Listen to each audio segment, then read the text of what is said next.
La lutte contre la corruption franchit bientôt un cap décisif en République démocratique du Congo. Sur initiative de l'Inspection générale des finances, 5 structures étatiques se sont accordées de mettre en place une synergie contre les crimes financiers.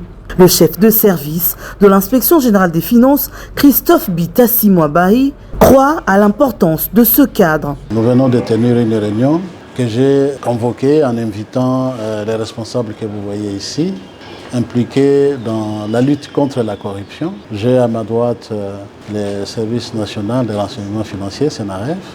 J'ai ici l'agence de changement de mentalité. J'ai là l'observatoire de surveillance de lutte contre la corruption dans les secteurs publics et nous avons l'agence de promotion pour la lutte contre la corruption. Donc ça fait 5 services de l'État qui, pratiquement dans leurs attributions, ont ce rôle de lutter contre la corruption. Et c'est ainsi que j'ai voulu que nous puissions nous rencontrer pour une concertation en vue des actions communes futures. La lutte contre la corruption, ça ne peut pas être une action isolée. La corruption, c'est pratiquement une gangrène qui est dans notre société et un seul organe ne peut pas lutter efficacement contre la corruption.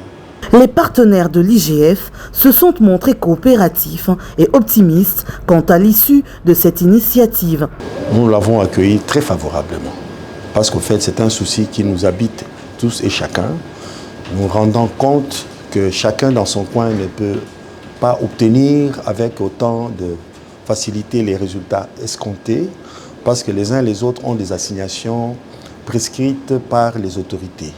Et nous pensons qu'avec une initiative de main dans la main, nous allons pouvoir parvenir avec beaucoup plus de justesse aux résultats.